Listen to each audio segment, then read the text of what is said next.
So, you want to own a sauna and wellness club. It seems simple.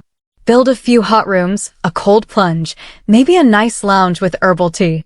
Sell memberships. Let people sweat. Collect money. Buy it. Operate it. Collect money. But that isn't actually the business. Because a wellness club doesn't sell heat or water or towels. It sells something far stranger. It sells access to a room you're mostly not using. And the entire fortune or entire collapse of this business is hidden inside that one sentence. Here's the strange part. Two identical clubs, same size, same equipment, same neighborhood, can produce wildly different outcomes. One quietly generates 6 figures a year in near passive profit. The other burns through its owner's savings within 24 months. Same sauna. Same heater. Same price tag on the door. So what's actually different? That's the investigation. The obvious story goes like this. A sauna is basically a box that produces heat. Heat is cheap. Membership fees are high. Multiply members by monthly dues, subtract a little electricity, and you've built a machine that prints money while people just sit there. That sounds logical. Until you look at the numbers. Because unlike a gym, a wellness club isn't selling equipment time. It's selling capacity in a physically limited space, one that has hard biological limits on how many bodies can occupy it at once, and hard mechanical limits on how fast that heat can be replenished between sessions. This isn't a heat business. It's a real estate business wearing a bathrobe. And once you see it that way, every financial decision an owner makes starts to make a very different kind of sense. Opening a mid-sized wellness club, a few sauna rooms, a plunge pool, a relaxation lounge, maybe 300 to 600 square meters, typically costs between $150,000 and $500,000 before opening day, depending heavily on city, climate, and finish quality. Construction alone can run $400 to $900 per square meter because sauna rooms require specialized insulation, moisture-sealed wiring, and heat-resistant wood that ordinary contractors often price incorrectly the first time. Commercial sauna heaters aren't cheap either. A single quality unit can cost $3,000 to $12,000, and larger clubs need several. But here's what almost nobody realizes. Water systems are often the most underestimated line item. Cold plunge chillers, filtration, and code-compliant drainage can add tens of thousands, and in many cities, wellness facilities are legally classified alongside public pools, triggering the same health permits, water testing requirements, and inspection cycles as a municipal swimming pool. That seems like a small detail. It isn't. A club that skips proper permitting can be shut down mid-operation, mid-season, with zero warning and a full room of paying members. So where does every dollar actually come from? Membership dues are the headline revenue, typically 60 to 80% of total income, running anywhere from $80 to $300 a month, depending on market and exclusivity. But the real profit engine hides in 3 quieter layers. First, add-on services, private sauna sessions, guided cold exposure classes, infrared add-ons often carry margins far higher than base membership because members are paying for curated experience, not raw heat. Second, retail, branded robes, essential oils, recovery supplements, frequently marked up 200 to 400% above wholesale. Third, and most overlooked, corporate and wellness partnerships. Insurance companies, corporate wellness programs, and even some employers now subsidize memberships as preventative healthcare benefits, creating a quiet, recurring B2B revenue stream that many owners never even pursue. Demand isn't flat either. Winter months in colder climates can see visit frequency rise 30 to 50% compared to summer, meaning smart owners plan staffing and cash flow around a seasonal heartbeat most competitors ignore. Here's where everything changes. Energy is the silent giant. A single commercial sauna can consume 6 to 12 kilowatts continuously during operating hours, and running multiple rooms 10 to 12 hours a day can push monthly utility bills into the thousands, especially in regions with high electricity rates. Water treatment for cold plunges requires constant chemical balancing and filtration maintenance, and heaters themselves have a working lifespan of roughly 5 to 10 years before elements degrade and need replacement, a cost new owners rarely budget for in year one. Now comes the expensive mistake almost every new owner makes, underestimating humidity damage.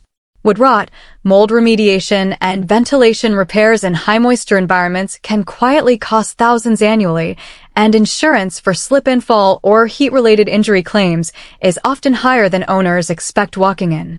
Add staff certified in sauna and cold therapy safety, cleaning between every session, and software for scheduling and access control, and the simple heated room starts looking like a small industrial operation.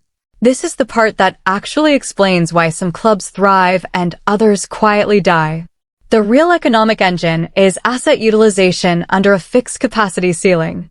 A sauna room can only hold so many bodies at once, and a heater can only recover lost heat so fast between groups. That means revenue per hour has a hard mathematical ceiling, but costs, once the building is built and the heater is running, are almost entirely fixed.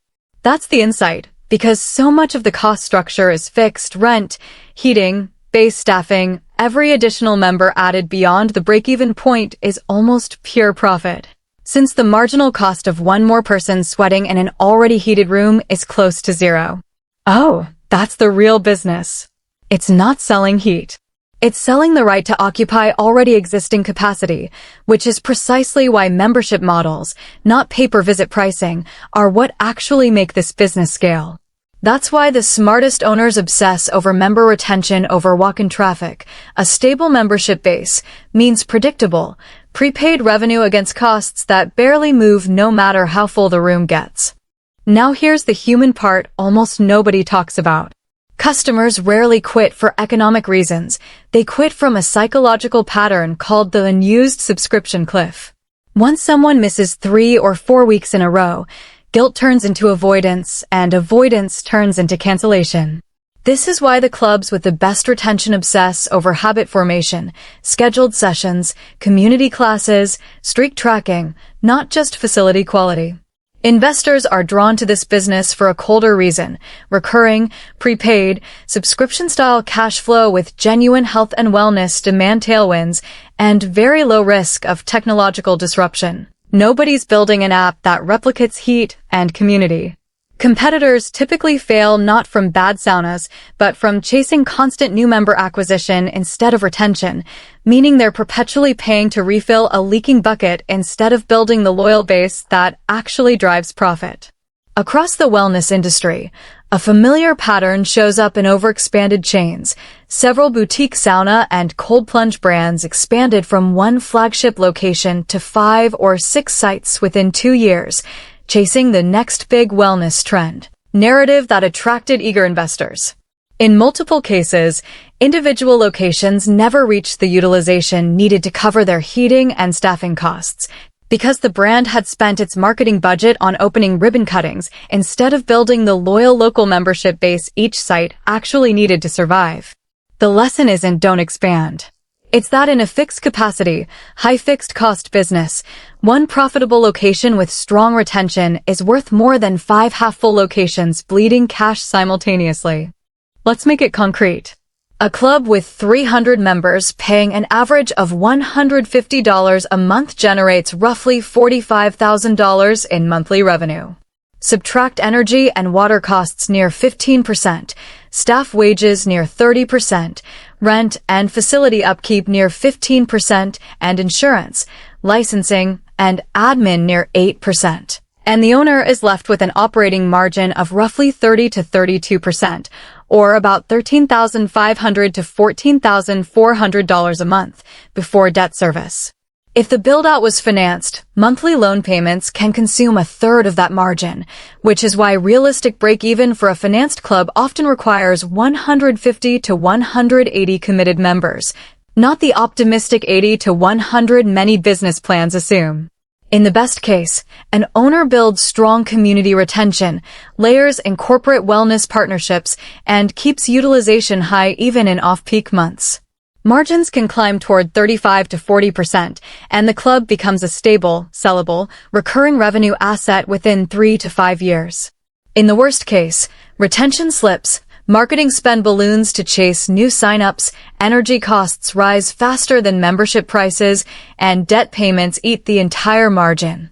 Within 18 to 24 months, the business runs out of cash, not because the sauna stopped working, but because the membership base quietly evaporated. The difference between those two futures usually isn't the quality of the heat at all. It's whether the owner understood, from day one, that they were running a fixed-capacity subscription business, not a spa. Because in the end, you were never really buying a sauna and wellness club. You were buying a very expensive machine that converts fixed, heated square footage into recurring, prepaid human loyalty, one membership at a time. And whether that machine makes you a small fortune or quietly empties your savings depends entirely on whether you understood the economics hiding beneath the steam.